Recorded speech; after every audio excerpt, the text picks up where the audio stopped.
तो डॉक्टर की जर्नी वाकई में एक ऐसी जर्नी है, आपको पैशनेट होना ही पड़ेगा, आपको अपने काम से प्यार करना ही होगा, वरना तो आपको सारा दिन दुख दर्द ही लगते रहेंगे। एज ए डॉक्टर जब आपने गवर्नमेंट जॉब ज्वाइन किया तो आपने किन चैलेंजेस को फेस किया? मतलब बिना पेपर के ही आप अस्पताल चला रहे हो और बिना लाइट के ही आप अस्पताल चला रहे हो और चला नहीं रहे हो। एक एक रात में आप 6-6, 8-8, 10-10 इमरजेंसी अटेंड कर रहे हो और रोज के 70-70, 80 पेशेंट देख रहे हो बिना पंखे के, बिना बिजली के। तो सबसे पहला जो प्रिस्क्रिप्शन का जो फी था आपका वो कितना था उस टाइम में? हाँ, ये एक बहुत ही मज़ेदार आपने बात पूछी है और मेरे दिल की ना आपने तार छू दिए हैं। मेरी 5 रुपये फीस थी। मैंने एक वहाँ रिसेप्शनिस्ट रख ली और मैं स्टूल पे बैठ के मरीज़ देखता और मेरे हॉस्पिटल के फर्नीचर में 3 चीज़ें थी, एक रिसेप्शनिस्ट का स्टूल, एक मेरा स्टूल और एक वो एग्जामिनेशन काउच। मरीज़ के बैठने के लिए कोई जगह नहीं थी। तो 3 दिन के बाद वो रिसेप्शनिस्ट कहने लगी कि मेरे को आपके यहाँ नौकरी नहीं करनी। मैंने कहा क्यों? तो वो कहने लगी डॉक्टर साहब कम से कम कुर्सी तो हो आपके यहाँ बैठने की। तो उस समय मैं 5 रुपये चार्ज करता था, मेरे पास पैसे थे नहीं, तो मैं उस स्टूल पर ही बैठकर मैंने 3 महीने निकाले। तो कितना वक्त लगा वो हॉस्पिटल बनने में? सच में मेरे कई जोड़े जूते घिस गए सरकार से परमिशन लेते लेते। The government is totally apathetic towards change in land use status, तो उन्होंने किसी को देना ही नहीं। आपकी एड़ियाँ घिसा देंगे। CLU कहते हैं। मेरी भी घिसी गई, CLU बोलते हैं जिसे। तो उस हॉस्पिटल में क्या क्या चैलेंजेस फेस किया आपने बनने के बाद? तो कभी भी कोई आप प्रोजेक्ट करो, जो मैंने अब सीख निकाली है, दुगने पैसे और 3 गुना टाइम। अगर आपके पास मान लो आपने 100 रुपये सोचे कि मैं लगाऊंगा किसी भी प्रोजेक्ट में, तो अगर आपके पास 200 रुपये हैं और 1 साल की जगह 3 साल का टाइम है, तो आप मान लो कि you will be able to sail through, वरना फंस जाओगे जैसे मैं फंस गया। डॉक्टर कुलदीप, आपने टोटल आज तक कितने पेशेंट मतलब प्रिस्क्रिप्शन दिया या ट्रीट किए? वो आई थिंक 12 या 13 लाख के बीच में कोई नंबर होना चाहिए, क्योंकि अनइंटरप्टेड सर्विसेज हैं, डे इन डे आउट चल ही रही हैं। जनवरी 78 से अभी तक तो रुकी नहीं है। डॉक्टर मना करता है कि फैट मत खाइए, तो क्या देसी घी भी नहीं खाना चाहिए उसमें? नहीं, ये बिल्कुल गलत धारणा है। होता क्या है, आप किसी भी तेल को, मक्खन को, घी को अगर आप ऊपर से डालते हैं तो वो ट्रांस फैट्स नहीं है, वो हेल्दी रहेगा। लेकिन अगर आपने उसको तड़के में घुमा दिया और जला लिया, वो ब्रेक हो जाता है, ट्रांस फैट में कन्वर्ट हो जाता है। हाँ, तब वो अनहेल्दी है। यानी कि अगर कोई हार्ट का पेशेंट है तो वो देसी घी ले सकता है खाने के साथ। 100% बिल्कुल। हाँ, बिल्कुल। और मैंने कुछ लोगों से ये सुना है कि पित्त की थैली निकलने के बाद डाइजेशन में दिक्कत आती है, हैवी फूड वो खा नहीं सकते। सर ये बिल्कुल गलत है, आई टेल यू। जैसे ना मैनू की छाती दर्द है क्योंकि मेरे पड़ोसी ने निच मारती थी। अच्छा, एक एलोपैथी में ना एक लोगों में मिथ कह लीजिए या जो भी है, एक ये भी है कि साइड इफेक्ट्स बहुत होते हैं मेडिसिन के, उस पर आपका क्या कहना है? मतलब आप अगर अलर्ट टू दी पॉसिबिलिटी रहोगे कि ये साइड इफेक्ट लिखे गए हैं, डिफाइन किए गए हैं, तो आप ध्यान रखोगे और करोगे। लेकिन रिस्क कितना, रिवार्ड कितने? तो रिवार्ड इतने हैं और रिस्क कितने हैं। प्रॉब्लम आपकी तब है जब आप बिस्तर से हिलना नहीं चाहते, दारू के 4 पैक भी उतारना चाहते हो, सिगरेट भी पीना चाहते हो। अब वहाँ आप ये देखो ना, you are misbehaving with your body on many fronts. तो बॉडी भी कहाँ लड़ेगी? लेकिन ह्यूमन मशीन की जब बात आती है तो हमें लगता है शायद ये तो इनफॉलिबल सी मशीन है और इसका तो कुछ बिगड़ना ही नहीं है। जो ड्यू रिस्पेक्ट एक मशीन को मिलनी चाहिए वो आज की डेट में हम नहीं दे रहे। मेडिकल प्रोफेशन के साथ साथ जैसे आप कुछ एग्रीकल्चर एरियाज में भी काम कर रहे हैं, तो अगर हमारा वाकई में कोई दोस्त है सही मायने में, तो वो एक पेड़ है। और इन पेड़ों में हमारी प्रॉब्लम ये है कि अगर कोई एक पेड़ है जिसको बनने में 30 साल लगे, आपने एक बार काटा तो अब दोबारा नए सिरे से उसको 30 साल लगेंगे उस स्टेज पे आने में। लेकिन बैम्बू के केस में ये ट्रू नहीं है।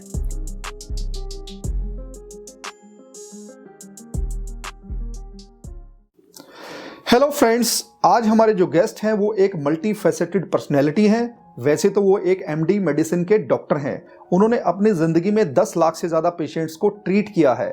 उन्होंने अपनी लाइफ में एक बहुत बड़ा 250 बेड्स का हॉस्पिटल भी बनाया था जिसका नाम था हीलिंग टच, जो अंबाला नेशनल हाईवे पे था। लेकिन एक वक्त ऐसा आया जब इन्हें ये हॉस्पिटल सेल करना पड़ा किसी न किसी कारण से। डॉक्टर होने के साथ साथ इन्होंने एग्रीकल्चर में भी अपना बहुत इंटरेस्ट दिखाया है। इन्होंने 112 एकड़ से ज़्यादा मध्य प्रदेश के अंदर बैम्बू का प्लांटेशन भी किया है। बैम्बू को लेकर डॉक्टर साहब की एक बहुत डिटेल में रिसर्च है, तो आइए देखते हैं वीडियो और सीखते हैं। आज हमारे साथ हैं डॉक्टर कुलदीप कुमार राजपाल। डॉक्टर कुलदीप कुमार राजपाल का 46 ईयर का एलोपैथिक मेडिसिन ट्रीटमेंट में और प्रैक्टिस में एक्सपीरियंस है। डॉक्टर कुलदीप ने एक प्राइवेट हॉस्पिटल भी चलाया था 250 बेड्स का। इनका प्राइवेट क्लिनिक भी है जो अब ये रन कर रहे हैं, और इन्होंने गवर्नमेंट डॉक्टर के तौर पर भी काम किया है। तो आइए आज बात करते हैं डॉक्टर कुलदीप से। नमस्कार doctor Kuldeep. Thank you very much and so sweet of you for giving me an opportunity to be here with you and share my experiences. उम्मीद है जो कुछ मैं बोलूँगा या कहूँगा वो जनता के लिए मोटिवेशनल भी होगा और मेरे अपने आप के लिए भी मोटिवेशनल होगा, क्योंकि ऐसे इंटरव्यू में खुशी भी होती है और ये भी लगता है कि यार ये कहीं लोगों तक पहुँचेगा, लोग भी खुश होंगे। So let it be a share of information about some subjects, about the way I think about life, moral and social obligation at large, and the way I have groomed myself from a very very modest and humble beginning, जी sir. Doctor Kuldeep, आपकी journey as a doctor कैसे start हुई, brief में थोड़ा सा बताइए। Journey बड़ी simple है सर। मैंने I did my BSc in medical from SD College in Balakand, followed by MBBS from Medical College Rohtak, and then MD Medicine from Medical College Rohtak again. So the total is 8.5 years after I completed my graduation. Why? Because I was underage when I did my pre-med. So I was not eligible for admission and subsequently had the full age and the full opportunity in medical college. तो sir आपके समय में BSc करके MBBS में admission होता था? It used to be 10+2, that's pre-medical as it used to be called. But then you had to complete a certain age. 16 years and 10 months. Short of that, you won't be admitted. तो sir ये जो आगे आपकी journey as a doctor, जब आपने government job join किया तो आपने किन चैलेंजेस को फेस किया, या जैसे एक MBBS इंटर्न चैलेंजेस को फेस करता है, तो वो क्या चैलेंजेस थे? It's a very beautiful question, Imagine a situation when you're working in a medical college in a state level where everything is there, electricity is there, fans are there, helpers are there. So from there I came back and joined at Civil Hospital Ambala way back in 1983. It is very intriguing and interesting कि ये journey ऐसे भी हो सकती है कि आप जिस कमरे में बिठाए गए हो उसका साइज 8x6 है, एक टेबल है गलती से और एक छोटा सा काउच है और एक ही दरवाजा है और पंखा है नहीं। तो 3 साल बिना पंखे की मेरी जर्नी रही और वो अपने ही पसीने की गंध सूंघ के और मरीजों की, in spite of this all हमें we had to perform. And उसमें जो है एक दिन में 70, 80, 90 पेशेंट OPD में देखने, और लालटेन का उस समय मिट्टी का तेल सेंक्शन होता था क्योंकि बिजली ने सारे दिन में सिर्फ 2-3 घंटे आना, और उन 2-3 घंटों में अगर आप राउंड लेने वार्ड में चले गए हो तो आप लालटेन से ही राउंड ले सकते हो। तो अब वो लालटेन भी कॉमन है, आपकी भी, नर्स की भी, स्वीपर की भी, हेल्पर की भी। तो अगर वो नर्स ने कुछ लिखना है तो वो लालटेन ले लेगी और आपने मरीज देखना है तो आप लालटेन ले लोगे। तो ये इस तरह की मज़ेदार सी जर्नी है। और उस समय पेशेंट का रश बहुत ज़्यादा, क्योंकि अब नंबर ऑफ़ डॉक्टर थोड़ा बेटर हो गए हैं, सहूलतें बहुत ज़्यादा बेटर हो गई हैं, और every time it has a different kind of challenge. आज भी डिफरेंट चैलेंजेस हैं, लेकिन I think the struggle was much more harsh at that point of time by virtue of total non availability of resources. जैसे मरीज़ को मैं एक छोटा सा इंसिडेंट साइट करता हूँ, थोड़ा सा आपको अंदाज़ा लगेगा। सर्दियों के दिन रात के 2 बजे सन 1984, तो हार्ट फेलियर का पेशेंट आया, बहुत ज़्यादा सांस में बुरा हाल था। मैंने नर्स को कहा फटाफट तू इंजेक्शन लगा दे। वो नर्स नई PGI चंडीगढ़ से आई थी, उसने आते ही कहा डॉक्टर साहब मैं आपके लिखित ऑर्डर के बिना इंजेक्शन नहीं लगाऊंगी। तो मैंने उसको कहा फिर कोई दिक्कत नहीं है, मैं लिखित ऑर्डर दे देता हूँ, तो तू फटाफट मेरे को फाइल दे दे। कहती है डॉक्टर साहब आप क्या बात कर रहे हो, अस्पताल में 6 महीने से कागज़ ही नहीं है, कौन सी फाइल की बात कर रहे हो। रात के 2 बजे मैं बाहर सड़क पे गया, एक चाय वाला बैठा था, उसके पास एक पीले लिफाफे होते थे जो सूतली में लगा के रखते थे, ताकि करियाने का काम भी था उसका और चाय का भी काम था। तो मैंने उसे एक लिफाफा फाड़ा, अंदर आके मरीज का रजिस्ट्रेशन नंबर लिखा रजिस्टर से और उसके ऊपर इंस्ट्रक्शन लिख दी, और उस इंस्ट्रक्शन को जब रिटर्न मैंने दी तो फटाफट नर्स ने इंजेक्शन लगाया और मरीज बेटर हुआ। लेकिन मतलब बिना पेपर के ही आप अस्पताल चला रहे हो और बिना लाइट के ही आप अस्पताल चला रहे हो, और चला नहीं रहे हो, एक रात में आप 6, 8, 10 इमरजेंसी अटेंड कर रहे हो और रोज के 70, 80 पेशेंट देख रहे हो बिना पंखे के, बिना बिजली के और बिना किसी वेंटिलेशन के, क्योंकि आपके पास ना कोई खिड़की है उस कमरे में, ना लेनी ना देनी, छोटा सा एक दरवाजा है और आपके पास 8x6 का एक कमरा है जिसमें कभी आप बैठते हो और कभी दूसरे भी डॉक्टर बैठ जाते हैं। सर जब आपने एमबीबीएस कंप्लीट किया तो सबसे पहले कहाँ ज्वाइन किया? नहीं, मैंने एमबीबीएस कंप्लीट करने के बाद सिविल अस्पताल अंबाला शहर में इंटर्नशिप के लिए ज्वाइन किया। इंटर्नशिप के लिए ज्वाइन किया, तो फिर वहीं परमानेंट हो गए आप? नहीं, पैसेज ऑफ नहीं, नहीं, नहीं, नहीं, नहीं।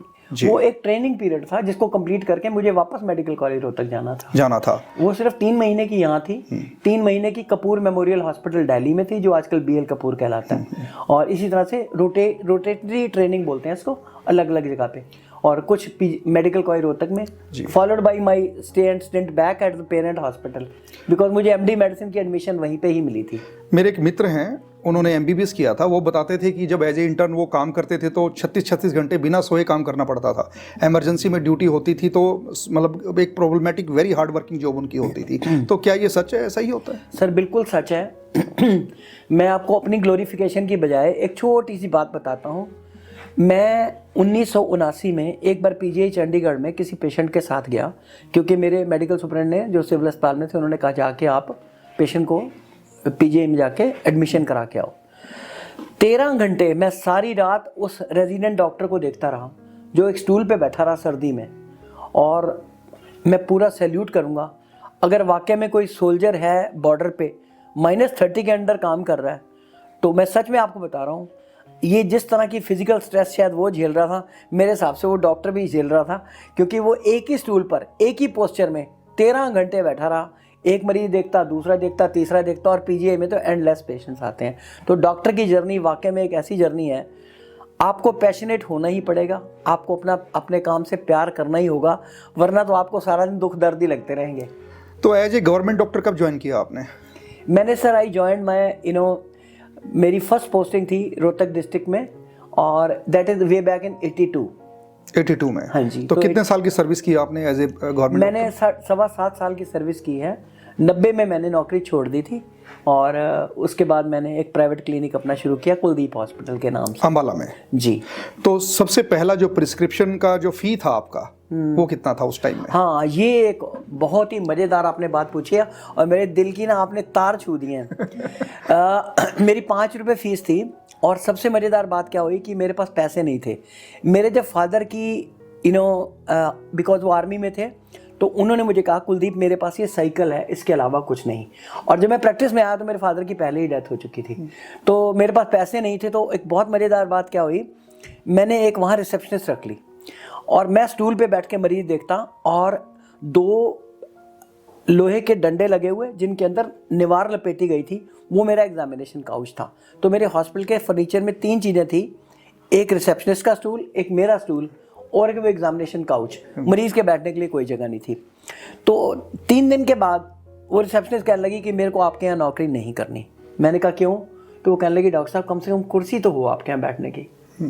तो उस समय मैं 5 रुपये चार्ज करता था, मेरे पास पैसे थे नहीं, तो मैं उस स्टूल पर ही बैठकर मैंने 3 महीने निकाले, और उस काउच पर धीरे धीरे एक बेड आया, 2 कुर्सियाँ आई, करते करते इस तरह से आई थिंक 6 महीने में मैं सक्षम हो गया था पूरी तरह से लोहे के 692 रुपये के हिसाब से खरीदे हुए बेड को खरीदने की मेरे अंदर पोटेंशियल आ गई थी, क्योंकि 5-5 रुपये हर मरीज देता था। आपकी जो जर्नी थी, आज मेडिकल जर्नी थी सारी की सारी, इसमें फिर आपने एक वक्त पे बहुत बड़ा हॉस्पिटल हीलिंग टच के नाम से अंबाला हाईवे पे ओपन किया। 250 बेड्स का वो हॉस्पिटल मेरे ख्याल से आपने बताया था वो था। तो वो एक्सपीरियंसेस थोड़ा शेयर कीजिए, कैसे खुला और फिर कैसे वो जर्नी रही, और क्या क्या आपने चैलेंजेस फेस किए वहाँ पे? देखो, मैंने 90 से लेकर 2009 तक कुलदीप अस्पताल नाम का वो अस्पताल बहुत सक्सेसफुली चलाया अंबाला सिटी में। हाँ जी, अंबाला शहर में। और मेरे पास इंटरनल मेडिसिन के सारे मरीज अलग अलग स्पेशलिटी के, हार्ट से, हृदय से रिलेटेड, ब्रेन से रिलेटेड, किडनी से रिलेटेड, इस तरह के पेशेंट आते थे। उनमें मुझे और अच्छे इलाज करने के लिए हॉस्पिटल होते हैं primary care, secondary care, tertiary care और क्वाटरनरी केयर। तो मैं एक सेकेंडरी केयर हॉस्पिटल चला रहा था, कुलदीप अस्पताल। तो मैं रोज़ देखता था कि पेशेंट्स को कभी वेंटिलेटर सर्विसेज के लिए, और कभी हाई एंड हार्ट की एंजियोग्राफी प्लास्टीज के लिए, और कभी ब्रेन के स्पेशल स्ट्रोक सर्जरीज के लिए, इनके लिए पेशेंट्स को रेफ़र करना पड़ता था पीजीआई में और हायर इंस्टीट्यूट्स में। तो मैंने सोचा भाई इस तरह से अंबाला में एक भी हॉस्पिटल ऐसा नहीं है जो टर्शरी केयर है। तो हालांकि मेरे पास रिसोर्सेज बड़े कम थे, और मुझे 1.5 साल लग गया 250 बेड के एक अस्पताल की, जो मैंने 12,000 गज में बनाया पूरी परमिशन वगैरह लेने में, और 32 करोड़ रुपए की मेरे को कॉस्ट आई, जिसमें मैं कभी एक बैंक से शिफ्ट हुआ कभी दूसरे पे, क्योंकि मुझे पैसे देने के लिए तैयार नहीं होते थे। तो एनीवे लैंड का साइज़ बड़ा था और 12,000 गज था, और हॉस्पिटल का साइज़ जो था वो 1,55,000 स्क्वायर फुट था। तो धीरे धीरे देखते देखते बैंक भी तैयार हुए, मैं तो तैयार हो ही रहा था। तो कितना वक्त लगा वो हॉस्पिटल बनने में? हाँ, मेरे को टोटल सच में मेरे कई जोड़े जूते घिस गए सरकार से परमिशन लेते लेते। जो यहाँ के प्रोसीजर्स हैं वो इतने कॉम्प्लेक्स हैं और इतने नॉन ऑब्जेक्टिव हैं, और इतनी गवर्नमेंट एपैथी है कि मैं ओपनली कहना चाहूँगा, the government is totally apathetic towards change in land use status. तो उन्होंने किसी को देना ही नहीं, आपकी एड़ियाँ घिसा देंगे। CLU कहते हैं, मेरी भी घिसी गई, CLU बोलते हैं जिसे जी। मैं पौने 2 साल में कितने लोगों की, जिसमें हरियाणा के चीफ सेक्रेटरी साहब, होम सेक्रेटरी साहब, पता नहीं कितने लोगों को फ़ोन करा के मैं उनके साथ आइडेंटिफाइड था, मेरी इज्जत करते थे। तो ये मानना ये है कि मेरे पैसे नहीं लगे और मुझे परमिशन मिल गई पौने 2 साल में। पौने 2 साल में। तो उस हॉस्पिटल में क्या क्या चैलेंजेस फेस किया आपने बनने के बाद? सर सबसे बड़ा उस हॉस्पिटल में चैलेंज ये था कि जो कॉस्ट ओवररन्स थे ना, मैंने कभी सोचा ही नहीं था कि उस हॉस्पिटल में इतने ज़्यादा पैसे भी लग सकते हैं। तो कभी भी कोई आप प्रोजेक्ट करो, जो मैंने अब सीख निकाली है, दुगने पैसे और 3 गुना टाइम। अगर आपके पास मान लो आपने 100 रुपये सोचे कि मैं लगाऊंगा किसी भी प्रोजेक्ट में, तो अगर आपके पास 200 रुपये हैं और 1 साल की जगह 3 साल का टाइम है, तो आप मान लो कि you will be able to sail through, वरना फंस जाओगे जैसे मैं फंस गया। और हॉस्पिटल इंडस्ट्री में हमें ये समझना पड़ेगा, अगर आप अस्पताल के ऑफ कोर्स पूछ रहे हो, तो it's a large asset size, the asset size is very large, the infrastructure cost is huge, and to add to the misery, मतलब और जो तकलीफ देने वाला विषय है वो ये है कि अस्पतालों में गेस्टेशन का टाइम लगता है। जैसे बच्चे को 9 महीने लगते हैं ना, इस तरह से अस्पताल को सक्सेस होने में 4-5 साल लगते हैं। और उस दौरान वो, इससे पहले कि वो ब्रांड बने, इससे पहले कि लोग वेस्ट करें फेथ आप में, इससे पहले कि शहर से दूर आके आपको दिखाएं, इन सब चीज़ों के लिए आपको तैयार होना होगा। अगर आपकी भी ख्वाहिश अस्पताल बनाने की नहीं, खैर ख्वाहिश तो नहीं है, पर ये आप ये देखिए जैसे मैनेजमेंट इतने बड़े हॉस्पिटल का कैसे हैंडल करते हैं? Sir you develop manager in each area जी, दैट इज, ये बड़े सिंपल सा ही काम है कि आप हर एरिया में एक मैनेजर डेवलप करो। चाहे वो बहुत सारे अस्पताल एक कॉम्प्लेक्स इंडस्ट्री है जिसमें आपको कई तरह की सर्विसेज चाहिए, नर्सिंग के हेड अलग चाहिए, डॉक्टर्स के हेड अलग चाहिए, जूनियर डॉक्टर्स के हेड अलग चाहिए, पैरामेडिकल को हेड अलग करने के लिए चाहिए आपको। तो इस तरह से अलग अलग यू डेवलप, एक एक ब्रांच का आपके पास एक एक मैनेजर होना चाहिए to take care of the subtlety, fine चीज़ें जो हैं, subtle and fine things which are unique to this industry, जो मतलब इस एक इंडस्ट्री है, हेल्थ केयर इंडस्ट्री में चाहिए होती हैं। एक हॉस्पिटल प्राइवेट चलाने के लिए अप्रूवल गवर्नमेंट का किस किस चीज़ का रिक्वायर्ड होता है? देखो उसमें सबसे इंपॉर्टेंट चीज़ें आती हैं, आपको फायर का NOC चाहिए, फिर डिफरेंट गवर्नमेंट के एम्पैनलमेंट चाहिए। वो एम्पैनलमेंट लेने के लिए आपको वो सारी चीज़ें आपके पास होनी चाहिए। जैसे आपने फॉर एग्जांपल एक इंटेंसिव केयर यूनिट लगाया, तो आपको वेंटिलेटर चाहिए, डिफिब्रिलेटर चाहिए, आपको डिफरेंट तरह की ECG मशीन, ये सब चाहिए। तो वो गैजेट्स की पूरी लिस्ट है। और तो और अस्पताल में national accreditation board for hospitals NABH की कंप्लायंसेस पूरी करनी पड़ती हैं आपको, जो तकरीबन आई थिंक 690 कंप्लायंसेस थी जो मैंने पूरी की थी वहाँ। और जिसमें वो इतनी फाइन चीज़ें हैं कि आप हैरान हो जाते हो कि ये बताओ कि ये जो एयर कंडीशनिंग वाली जो डक्ट जा रही है, इसमें किस फ्लो पे वो मूव कर रही है आपकी एयर कंडीशनिंग वाली गैस। इसी तरह से आपके सक्शंस में कितना सक्शन है, नाइट्रस की सप्लाई कैसी है, ऑक्सीजन की कैसी है, और बहुत सारी दुनिया भर की, मतलब NABH जो बताया इसके बारे में थोड़ा सा डिटेल में बताइए। NABH एक semi government kind of organization, national accreditation board for hospitals, yes. वो स्टैंडर्ड्स तय करती है कि इस लेवल के आपको, और उसमें आपका फायदा होता है बहुत। उन कंप्लायंसेस को पूरा करने में आपकी आंखें खुलती हैं। जैसे फॉर एग्जांपल आपने अस्पताल में टाइल लगा दी, कोई मरीज स्लिप कर गया, so they will ask you to take care of this all. They will ensure कि फायर की एडिक्वेट एग्जिट्स हैं, दे विल इंश्योर कि आपके पास नंबर ऑफ स्प्रिंकलर्स और ये सब, पर ह्यूज गाइडलाइंस है उनकी, तो जो कंप्लायंस बिल्कुल हैं सर, बिल्कुल हैं। देखो ये तकलीफें हैं छोटी छोटी, लेकिन मैं समझता हूँ कि जिस स्टेज पर हिंदुस्तान आज खड़ा है, ये कंप्लायंसेस बेयर मिनिमम सी हो गई हैं। हम तभी अपने आप को एक इंटरनेशनलाइज्ड वर्ल्ड का पार्ट मान सकते हैं जब वो हम सब एक तरह से ये तो बेसिक्स हैं NABH, yes. नहीं तो इससे अगला भी है काम JCI, joint commission international US, वो स्टैंडर्ड तो इंडिया में बहुत कम हॉस्पिटल्स हैं अचीव किए हैं। अच्छा, ये NABH का अप्रूवल लेना इसलिए भी जरूरी है कि जितना भी एम्पेनलमेंट मिलता है हाँ जी, वो उसके बाद ही मिलता है जी। जितनी इंश्योरेंस कंपनीज हैं और अब तो गवर्नमेंट की भी आई थिंक सारी BSNL, सारी ECHS, रेलवेज, ESI, जितनी भी और एम्पैनलिंग एजेंसीज हैं उनके लिए ये मापदंड एक है। मापदंड है। तो डॉक्टर कुलदीप, आपने टोटल आज तक कितने पेशेंट मतलब प्रिस्क्रिप्शन दिया या ट्रीट किए? मैंने ज़्यादा से ज़्यादा अपनी ज़िंदगी में एक दिन में 122 पेड पेशेंट और बाकी फ्री, और मैं लगातार अपनी कुर्सी पे 12.5 घंटे बिना यूरिन पास किए, बिना टॉयलेट गए और with a lunch of 7 minutes, तो मैं उस दिन को नहीं भूलता। That is the maximum number. और जो मेरा टोटल लाइफ का नंबर है वो आई थिंक 12 या 13 लाख के बीच में कोई नंबर होना चाहिए, क्योंकि अनइंटरप्टेड सर्विसेज हैं, डे आउट चल ही रही हैं। जनवरी 78 से अभी तक तो रुकी नहीं है। तो ये जो डाटा है पेशेंट्स का सारा आपको ये भी मेंटेन करना पड़ता है? सर, इसको बोलते हैं medical MRD, medical records department. हमारे पास एक एक पेशेंट के हीलिंग टच में जब तक मैं था, जो मेरा प्रीवियस हॉस्पिटल था, वहाँ का भी सारा डाटा, एक एक पेशेंट नंबर्ड, एक एक डिटेल लिखी गई कि किस समय इंजेक्शन कौन सा लगा, क्या ऑर्डर दिए गए। It is a very methodic way of doing it. There is nothing arbitrary, इसमें आर्बिट्रेरी कुछ नहीं है। बहुत ही एक प्रॉपर काम करने का एक तरीका है, डॉक्टर का ऑर्डर देने का, नर्स का एग्जीक्यूट करने का, और बहुत सारी फाइन डिटेल्स हैं। जैसे मैं आपको एग्जांपल देता हूँ, ये शायद आम आदमी को पता नहीं होगा।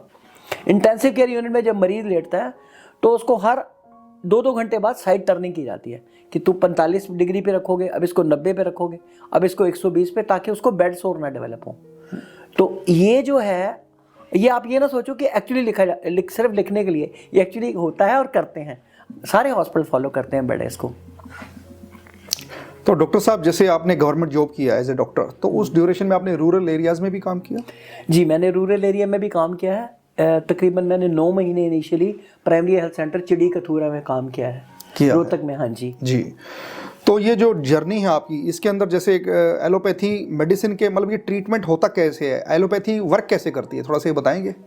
सर, एलोपैथी बड़ी ये एक ऐसी शेयर्ड साइंस है जो लंदन हो, जर्मनी हो, फ्रांस हो, इटली हो, स्कैंडिनेविया हो, यही सब जगह वही साइंस फॉलो होती है।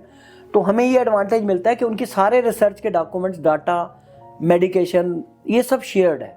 तो जो मैं यहाँ कर रहा हूँ वही मेरे ब्रदर-इन-लॉज एक अमेरिका में न्यूरोटोलॉजिस्ट हैं, एक यूनिवर्सिटी नेब्रास्का मेडिकल सेंटर के वाइस चांसलर हैं। दोनों व्यक्ति जो वहाँ कर रहे हैं, मैं यहाँ इंडिया में कर रहा हूँ। तो ये एक बहुत ही डेवलप्ड और आप समझो कि बहुत ही गहराई तक अंडरस्टूड की गई साइंस है। इसमें 18 तो सब्जेक्ट्स ही हैं MBBS में, anatomy, physiology, pharmacology, pathology, forensic medicine, surgery, gynaecology, ENT, आई, डर्मेटोलॉजी, इतने डिपार्टमेंट्स तो ये आपको करने ही है सबको। तो ये जो MD मेडिसिन आपने किया, मतलब MD मेडिसिन डॉक्टर का काम क्या होता है, जैसे अगर हम जनरली अंडरस्टैंड करें तो? MD मेडिसिन एक स्पेशलिस्ट डॉक्टर है, सुपर स्पेशलिस्ट नहीं है, लेकिन उसको एक रोटेटरी ट्रेनिंग डिफरेंट डिपार्टमेंट में दी जाती है, अलग अलग में। नहीं, जैसे नॉर्मली हार्ट का स्पेशलिस्ट अलग होता है, ऑर्थो का अलग होता है, तो वो सारे MD मेडिसिन के बाद हैं। लेकिन ये क्या हो जाता है कि इसको ये डॉक्टर MBBS और DM के बीच में एक समझो सबसे बड़ा कनेक्टिंग लिंक है आज की डेट में, क्योंकि उसको इन सारे फील्ड्स का एक्सपोजर, एक्सपीरियंस, और पेशेंट के साथ उसको हर तरह के मतलब जो है वो day in and day out number इतने ज़्यादा आपके पास आते हैं as a internal medicine doctor कि आप मतलब आपको सारे फील्ड्स का एक्सपीरियंस होता है अच्छा खासा। तो आपके पास जो सबसे ज़्यादा पेशेंट है, नॉर्मल जो कॉमन डिजीज़ है, वो क्या, किस ट्रीटमेंट के लिए आते हैं लोग आपके पास? सर, हार्ट अटैक, अधरंग, ब्रेन स्ट्रोक्स बिल्कुल आते हैं। आप लिवर सिरोसिस के पेशेंट्स हैं, फीवर ऑफ अननोन ओरिजिन के पेशेंट हैं, बुखार का कारण डिफरेंट कारण है, ट्यूबरकुलोसिस है, निमोनियाज है, यूरिनरी ट्रैक्ट इन्फेक्शन है, सब पेनम्बरा बहुत बड़ा है। पर ये बताइए, काउंटिंग तो आप जी, डायग्नोसिस कितना इंपॉर्टेंट है ट्रीटमेंट से पहले? डायग्नोसिस बहुत ज़्यादा इंपॉर्टेंट है, और मैं समझता हूँ कि एक डॉक्टर को करते हैं लोग, वैसे ऐसा नहीं है कि सिर्फ मैं करता हूँ,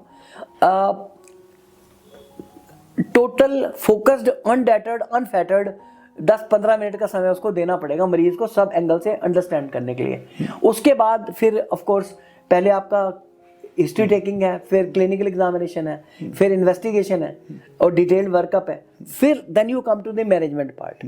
तो ये 5-6 कोर थिंग्स हैं और वो अलग अलग तरह से टर्न कर जाती हैं डिपेंडिंग अपॉन इंडिविजुअल पेशेंट। अच्छा, एक कार्डियक अरेस्ट पे, हार्ट अटैक पे थोड़ा सा आप अगर कोई मतलब प्रकाश डालें कि कैसे मतलब आज का यूथ कह लीजिए, उनको भी यूथ यंग एज में भी हार्ट अटैक के केसेस आ रहे हैं, तो उसके हार्ट अटैक आने का मेन कारण क्या है?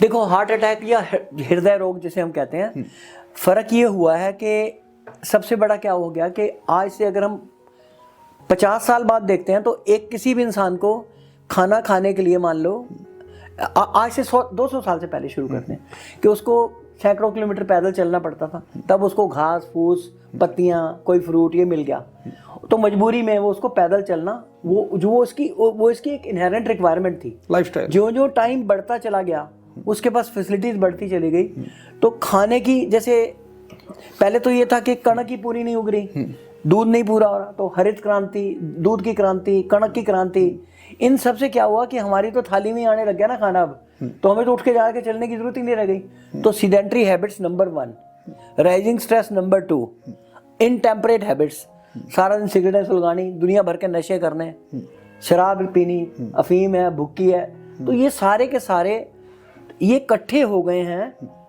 एक यंग आदमी को उसके पास आज की डेट में उससे पूछो वो गेम खेलने के लिए क्या है, तो उसके पास रिमोट के ऊपर सिर्फ टीवी चलाने की एक्सरसाइज है, बस एक्सरसाइज है।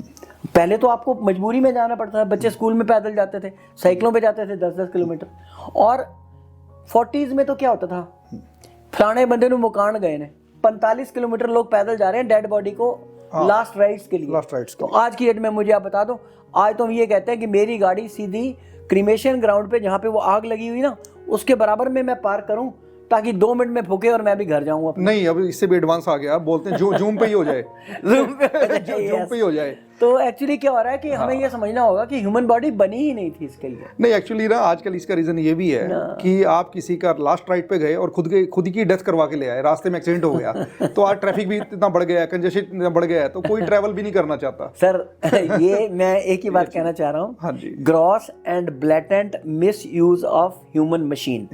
हमने क्या किया है, नशे इसके अंदर झोंक दिए, जहाँ चलने वाला काम था उसकी जगह सीडेंट्री हैबिट्स आ गई, तो मतलब उल्टा हो गया, उसको कोई किसी किस्म की मतलब वो कहानी खत्म है। नहीं तो क्या था, पहले बिना पंखे के आप बैठे हो, आप कहते हो 2 मिनट में एसी नहीं चल रहा मेरा, आपकी बॉडी कैसे, आप बताओ कैसे कंडीशन होगी to different temperatures and environments. और ह्यूमन बॉडी तो वैसे ही अपने आप में केमिकल फैक्ट्री है, ऑलरेडी अपने आप को बैलेंस की हुई थी और इंसान ने उसको इम्बैलेंस कर दिया। तो आज की डेट में अगर कैरी होम मैसेज है वो ये है, प्लीज एंश्योर कि आप इस मशीन की हर पार्ट की उस तरह से इज्जत करें।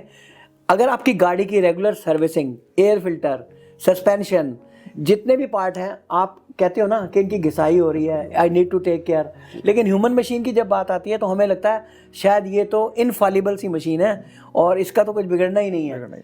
तो वो आई थिंक जो ड्यू रिस्पेक्ट एक मशीन को मिलनी चाहिए वो आज की डेट में हम नहीं दे रहे। तो आप as a doctor heart surgeries भी करते हैं?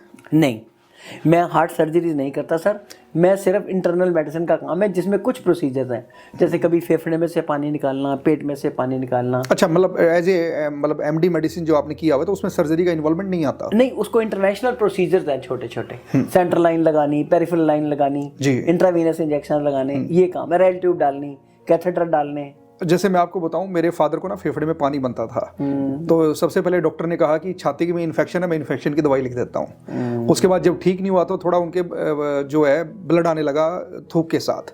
फिर उसके बाद डॉक्टर ने कहा कि ऐसा लगता है आपके फेफड़े में ना पानी बन रहा है, तो चेक किया तो पानी निकालने लग गए और उनको कहा कि आपको निमोनिया है। फिर निमोनिया का ट्रीटमेंट शुरू किया, फिर कहा टीबी है, फिर टीबी का ट्रीटमेंट शुरू किया, यानी कि डायग्नोज ही नहीं हो पाया क्या था।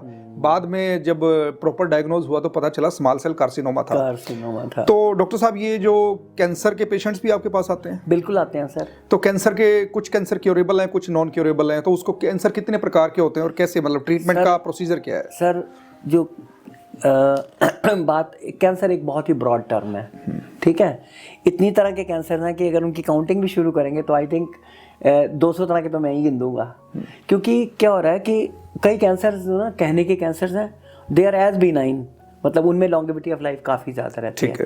बट की चीज़ जो वो है, द की थिंग, कि आप जितनी जल्दी उसको डायग्नोज करोगे उतनी जल्दी उसका ट्रीटमेंट। और अब तो टारगेटेड थेरेपीज आ गई हैं कि ये पर्टिकुलर कैंसर एक पर्टिकुलर इंडिविजुअल में, तो इस पर्टिकुलर टारगेट के लिए ये वाला जीन, ये जेनेटिक एनालिसिस करके टारगेटेड थेरेपीज आ गई हैं। अच्छा, मतलब आपको लगता है कि फ्यूचर में कैंसर जो है क्योरेबल हो जाएगा अगर जेनेटिक नहीं, जैसे कुछ कैंसर हैं जो पूरे शरीर में मल्टीपल ऑर्गन में फैलते हैं, सर वहाँ मुश्किल हो जाएगा ना? आप ना बड़े टर्मिनल कैंसर्स की बात कर रहे हो जी।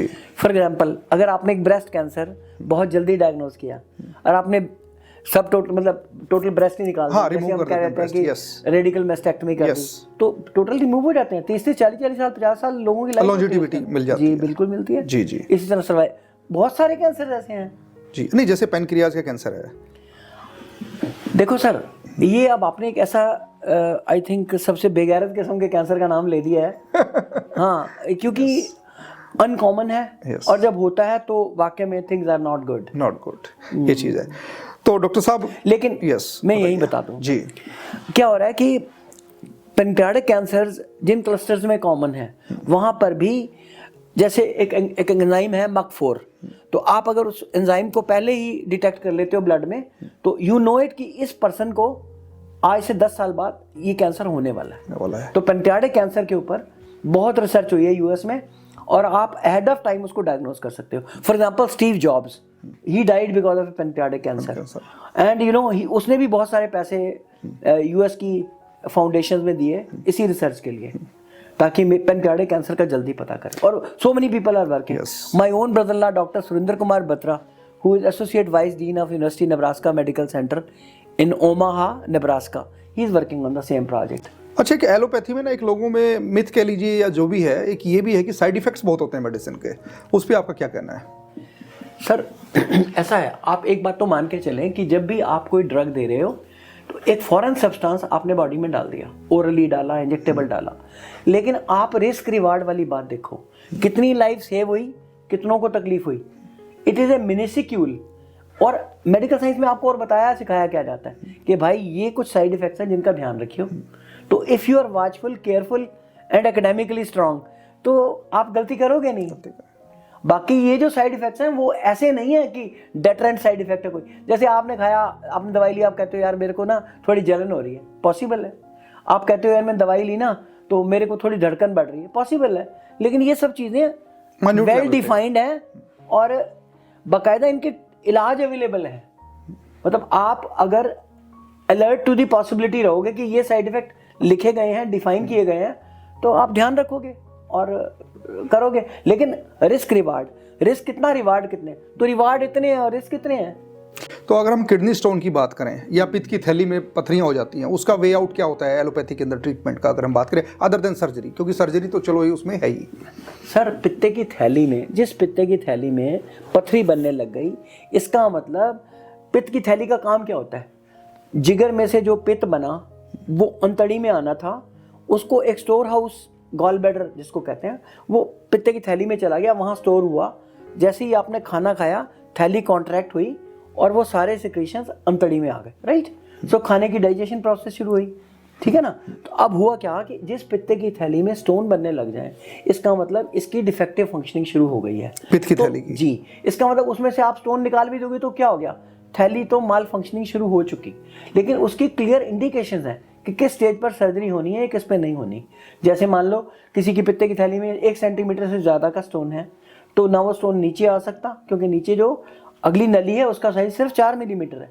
तो इसलिए अगर पित्ते की थैली में बार बार सूजन होती है, दर्द होता है, इन्फेक्शन होती है, पीलिया होता है, कांबा दे के बुखार होता है, तो these are certain indications for removal of gall bladder. Otherwise unnoticed stone पड़े रहते हैं लोगों के, सालों साल पड़े रहते हैं, छोटे छोटे स्टोन पड़े रहते हैं, और पित्ते की थैली मान लो सिकुड़ गई, उसके अंदर कोई इन्फेक्शन नहीं है, तो उसके अंदर सर्जरी की जरूरत ही नहीं होती। तो पित्त की थैली का फंक्शन एक्चुअल क्या है बॉडी के अंदर? एक तो आपने ये बताया कि वो सिक्रीशन यूज करती है डाइजेशन के लिए, जैसे एक आपने ये बताया कि उसमें पित्त इकट्ठा होता है। पित्त की थैली का काम होता है, जो लिवर के सिक्रीशंस हैं वो सीधे अंतड़ी में ना आकर एक स्टोर हाउस में चले जाएं। तो गॉल ब्लैडर एक स्टोर हाउस है, जिसको हिंदी में पित्ते की थैली कह देते हैं, पित्त की थैली कह देते हैं, अंग्रेजी में गॉल ब्लैडर कह देते हैं। तो अगर मान लो वो नहीं भी हो तो दैट इज, उससे कोई फर्क, बॉडी की फंक्शनिंग पे फर्क नहीं आता, वो एक पैरेलल रास्ता है। बाद में क्या होगा, अगर आपने पित्ते की थैली निकाल दी तो जो लिवर के सिक्रीशंस हैं वो डायरेक्टली अंतड़ी में आ जाएंगे और डाइजेस्टिव प्रोसेस में मदद करेंगे। तो सेम काम हो गया ना, इसको स्टोर हाउस नहीं मिला, बस दैट्स इट। लेकिन मैंने कुछ लोगों से ये सुना है कि पित्त की थैली निकलने के बाद डाइजेशन में दिक्कत आती है, हैवी फूड वो खा नहीं सकते। सर ये बिल्कुल गलत है, आई टेल यू। जैसे ना मैनू जी छाती दर्द होया क्योंकि मेरे पड़ोसी ने निच मारती थी। These things are absolutely not related, nothing goes wrong.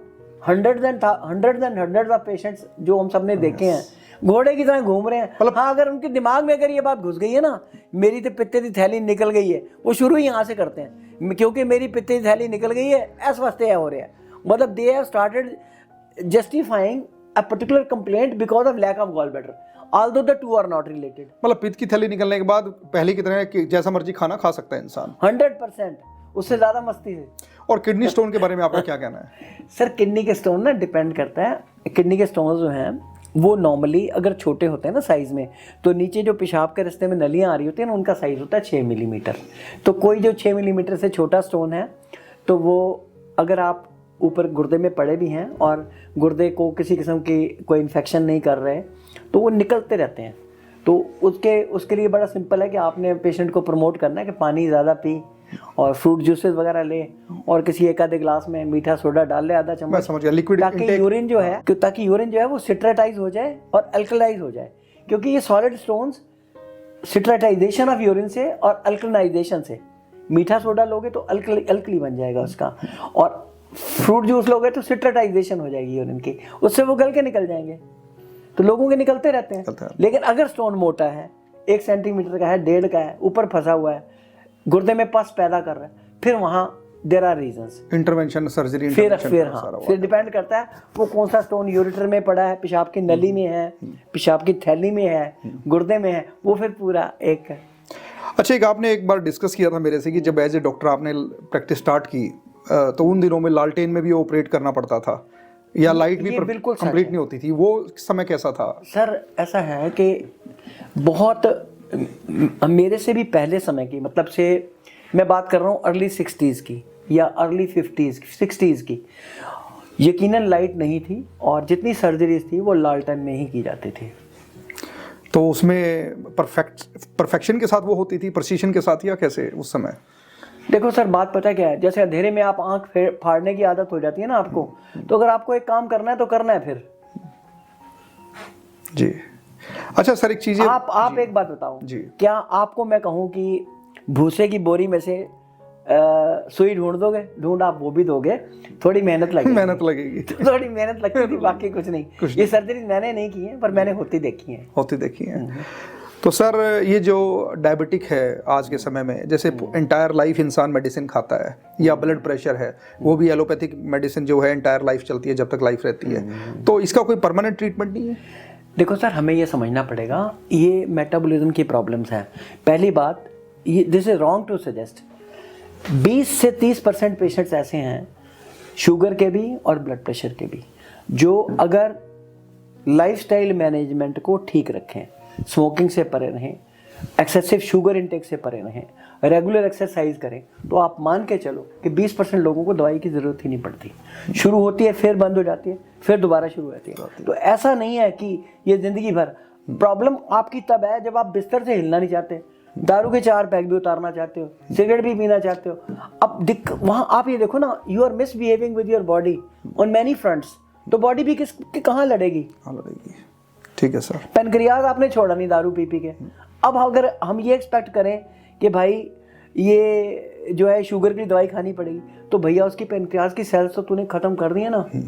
कुछ तो चलो परमात्मा की मार है, कई बार जेनेटिक्स हो, जैसे टाइप 1 डायबिटीज होती है, पर टाइप 2 में तो यही है ना, इतने मोटे पेट लिए घूम रहे हैं हम सारे। तो क्या होगा, जो बॉडी में शुगर को अब्जॉर्ब करने के लिए इंसुलिन नाम की एक केमिकल बनता है, इंसुलिन नाम का एक हार्मोन बनता है, जो पेनक्रियाज जो हमारे यहाँ शुगर को डाइजेशन में मदद करता है। तो होता क्या है कि धीरे धीरे इंसुलिन की रिक्वायरमेंट बढ़ती है पहले, और फिर बाद में वो इंसुलिन काम करना छोड़ जाती है ओबेसिटी की वजह से, क्योंकि आपकी नीड बढ़ती चली जाती है, और जितने आप सीडेंट्री होते जाते हो वो इंसुलिन बेकार हो ही जाती है, और वो बेकार की इंसुलिन आपकी बॉडी में घूमती है, तो बजाय फायदे करने के वो नुकसान करने लग जाती है। लेकिन ये रिवर्सिबल प्रोसेसेस हैं। ऐसा नहीं है कि दवाई एक बार खाई तो जिंदगी भर, ऐसा नहीं है। ये जनरलाइज स्टेटमेंट ट्रू नहीं है। अच्छा, हर किसी को पूरी ताउम्र नहीं खानी पड़ती? नहीं, ये लाइफस्टाइल डिजीज है बेसिकली। बिल्कुल। अच्छा डॉक्टर साहब, जैसे मेडिकल प्रोफेशन के साथ साथ जैसे आप कुछ एग्रीकल्चर एरियाज में भी काम कर रहे हैं, उस पर थोड़ा सा प्रकाश डालें। क्या, कैसे आप इस फील्ड में आए? नहीं, मैं इस फील्ड में नहीं आया। मैं आज की डेट में भी पूरा एक्टिव इंटरनल मेडिसिन का सीनियर कंसल्टेंट डॉक्टर हूँ। मेरा पूरा पैशन है वहाँ। लेकिन होता क्या कि आप ना लाइफ के अलग अलग स्टेजेस पर अपनी थोड़ा सा सेल्फ अपॉइंटेड रिस्पॉन्सिबिलिटीज अलग अलग तरह की लेना चाहते हो। अगर आप पिछले समझो आप अगर आप देखें आज की डेट में सारी दुनिया के सामने कुछ बाकी चीज़ें ज़रूरी हैं, तो ग्लोबल वार्मिंग भी बहुत ज़्यादा, ग्लोबल वार्मिंग, यस। तो आपको जगह जगह बाढ़ आती दिखाई देती है, जगह जगह सर्दियां घटती दिखाई दे रही हैं, कंट्रीज डूब रही हैं, समुद्र के किनारे बढ़ रहे हैं। Yes, right. नॉर्मली होता क्या है कि जितनी सूरज की लाइट आई धरती पे, ये रिफ्लेक्ट होकर वापस चली जाती है। लेकिन जो आज हमारी इंडस्ट्रीज हैं, ग्लास की हो, स्टील की हो, कोयले की हो, न्यूक्लियर एनर्जीज हो, इन सब से क्या हो रहा है, एक गर्म परत ऊपर इकट्ठी हो रही है धरती के चारों तरफ। तो ये सन की रेज है ना, ये रिफ्लेक्ट होकर वापस नहीं जा पाती। जब वापस नहीं जा पाती तो जमीन गर्म होने लग जाती। इसको हम ग्लोबल वार्मिंग कहते हैं। तो आप ऐसी जगह जहां बाढ़ आती नहीं थी, वहां बाढ़ें दिखाई दे रही हैं। फॉर एग्जांपल कैलिफोर्निया के जंगलों में आग लगी हुई है, क्योंकि ये एक ग्लोबल फिनोमेना है जिसमें हम सब लोग हम अपने आप को ये कहें कि ये तो शायद जर्मनी की प्रॉब्लम है, मेरी नहीं है, चाइना की प्रॉब्लम है और श्रीलंका की नहीं है। ऐसा नहीं है, ये सारी दुनिया की प्रॉब्लम है। 2032 का एक फाइनल एग्रीमेंट सारे पेरिस एग्रीमेंट के नाम से मशहूर हुआ है, जिसमें ये कहा गया है कि आप पेड़ नहीं काट सकोगे। क्यों नहीं काट सकोगे? क्योंकि पेड़ एक ऐसी चीज है जिसने कार्बन की सीक्वेस्ट्रेशन करनी है, हवा का कार्बन लेना है सारा, जितनी भी आपकी इंडस्ट्रीज कार्बन जनरेट कर रही हैं, चाहे ग्लास की है, प्लांट्स जो एब्जॉर्ब करते हैं, हाँ, इसको एब्जॉर्ब करते हैं और नीचे ले जाते हैं जड़ों में, और वहाँ नाइट्रेट्स और ये जो एक स्टोर हाउस बन जाता है खाद का भी नीचे, और कार्बन से ही वो जो है ये साइकिल का, जैसे फोटोसिंथेसिस है, मतलब लाइट की प्रेजेंस में जो भोजन बनाने का काम प्लांट्स करते हैं, उसमें कार्बन डाइऑक्साइड यूज करते हैं और ऑक्सीजन बाहर वापस देते हैं। तो मतलब दोनों काम जो हमें चाहिए हम उल्टे कर रहे हैं और वो सीधे कर रहे हैं। यस। तो अगर हमारा वाकई में कोई दोस्त है सही मायने में, तो वो एक पेड़ है। और इन पेड़ों में हमारी प्रॉब्लम ये है कि अगर कोई एक पेड़ है जिसको बनने में 30 साल लगे, आपने एक बार काटा, तो अब दोबारा नए सिरे से उसको 30 साल लगेंगे उस स्टेज पे आने में।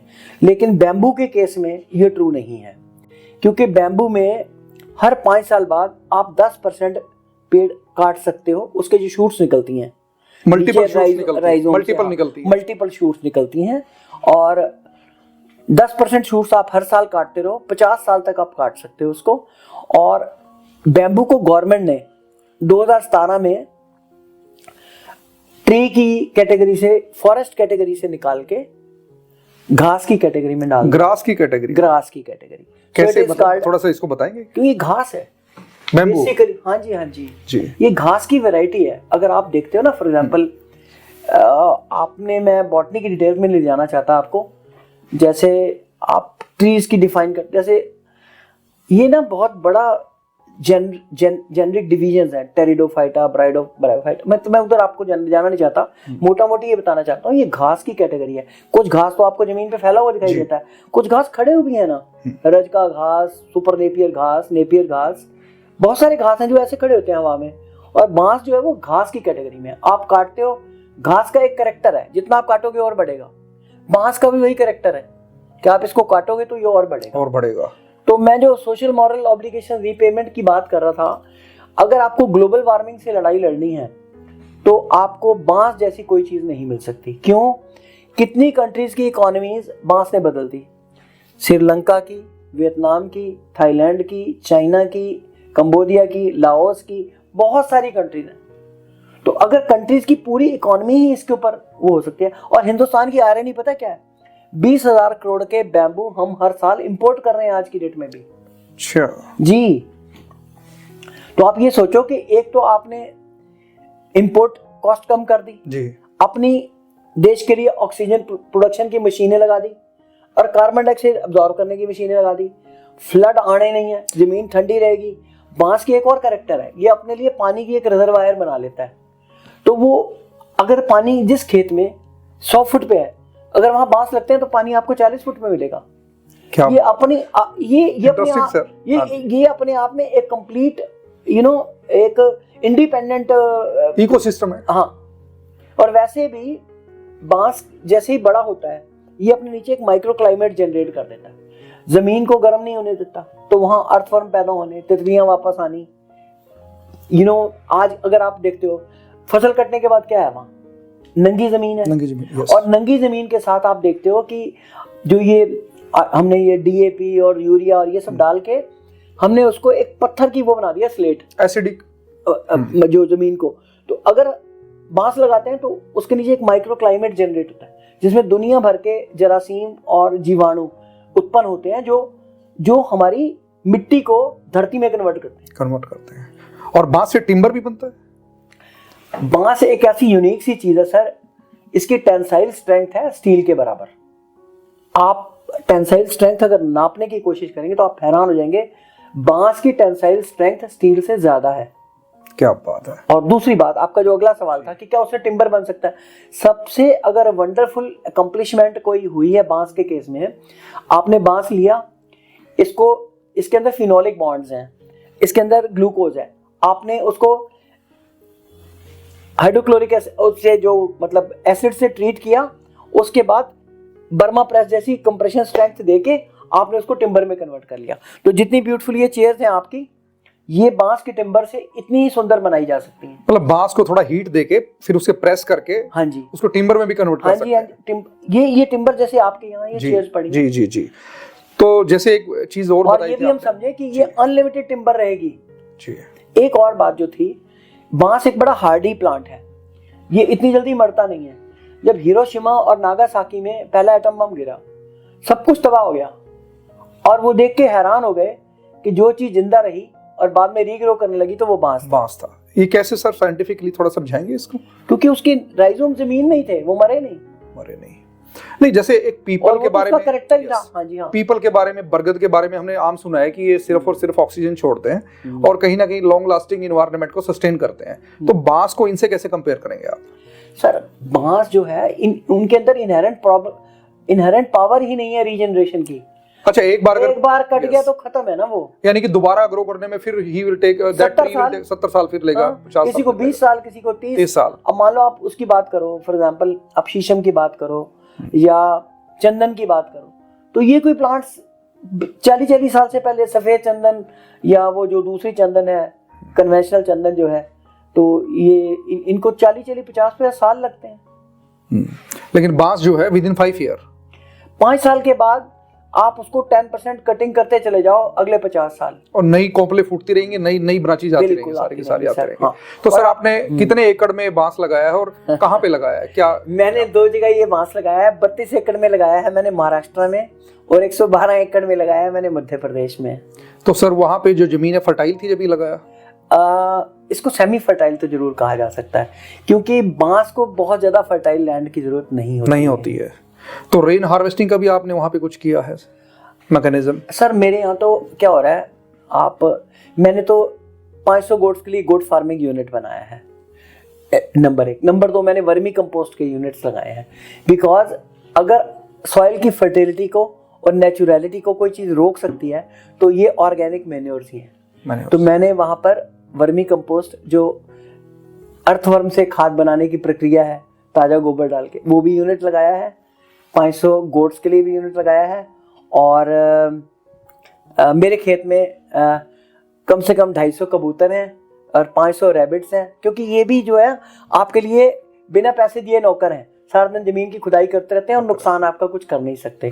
और जितने इनके फीसेज हैं उनमें, फॉर एग्जांपल अब वहाँ पर कबूतर हैं, तो जैसे कबूतर खाएगा वहाँ, तो फास्फोरस भी आप ही की जमीन में छोड़ के जा रहा है वो। क्या बात है डॉक्टर साहब, आपको इतना सारा अदर देन मेडिकल लाइन भी आपको इतनी इन्फॉर्मेशन है, तो क्या इसका रीजन क्या है? What is reason? इसका रीजन ये है कि मैंने शुरू से बड़ा क्यूरियस हूँ, हर नए एक्सपेरिमेंट करने में, जानने में। और दूसरा मेरी ये फीलिंग है कि नॉलेज एक ऐसी चीज है जो आप कहो मेरे को कितनी भी है वो अधूरी है। तो you keep studying. Yes, I am an avid reader of so many books, and I am a very regular day in and day out reader of my medical science books, YouTube videos, educational videos on financial prudence, and maybe then I think मैं आज तक कम से कम bamboo के ऊपर 100 videos तो देख चुका हूँगा और 100-200 वीडियोस मैं देख चुका हूँ गुड फार्मिंग के ऊपर। फ्रेंड्स, डॉक्टर कुलदीप का एक YouTube चैनल शुरू होने वाला है जिसका नाम इन्होंने रखा है डॉक्टर दोस्त। ये जितनी भी मेडिकल इंफॉर्मेशन है, ट्रीटमेंट्स हैं या बीमारियां हैं, उनका इलाज कैसे करें, वो सारी की सारी जानकारी ये अपने YouTube चैनल पर देंगे। तो जब भी वो चैनल शुरू होगा तो आप उस चैनल पे जाकर सभी तरह की बीमारियों के ट्रीटमेंट के बारे में जान सकेंगे। तो डॉक्टर कुलदीप, इसके अलावा और क्या चीज़ आपकी ज़िंदगी में ऐसी है जो बड़ी यूनिक अनुभव, कोई एक्सपीरियंस आपका रहा? देखो, एक्सपीरियंस तो मेरे बहुत तरह से हैं, मैं कैरी होम मैसेज 5-7 देना चाहता हूँ। नंबर 1, आपकी ज़िंदगी की सक्सेस के लिए आपको 3 फियर्स में से बाहर आना होगा। Fear of failure, fear of future और फियर ऑफ लूजिंग मनी। पैसे खोने का डर नहीं, कल क्या होने वाला है इसका डर नहीं। अगर आपने ज़िंदगी में कामयाब होना है तो एक बहुत यूनिक क्वालिटी आप में होनी चाहिए। वो क्वालिटी है the art of socially getting along with others. क्योंकि अगर आप अपने स्टाफ को, अपने लोगों को, मोहल्ले वालों को, सबको साथ लेके चल सकते हो ना, फिर आपकी तरक्की को कोई नहीं रोक सकता। तरक्की हार्ड वर्क के साथ शायद ना आए, लेकिन हार्ड वर्क के बिना आने वाली नहीं है। सक्सेस की डेफिनेशन अलग अलग लोगों के लिए अलग अलग है। डिपेंड करता है आपको किस में मजा आता है और किस में नहीं। तो डॉक्टर साहब, और कुछ अगर आप इसमें मतलब ऐड करना चाहें, जैसे कि अगर किसी को हेल्दी रहना है तो क्या टिप्स देंगे आप? हाँ, ये बहुत बढ़िया बात है। देखो, एक तो कम से कम आपको एक दिन में मेरे हिसाब से 8 किलोमीटर कम से कम चलना चाहिए। 4 से 8 4 किलोमीटर 32 मिनट में, 8 किलोमीटर 64 मिनट में। अगर आप 8 नहीं चल सकते, 4 जरूर चलो।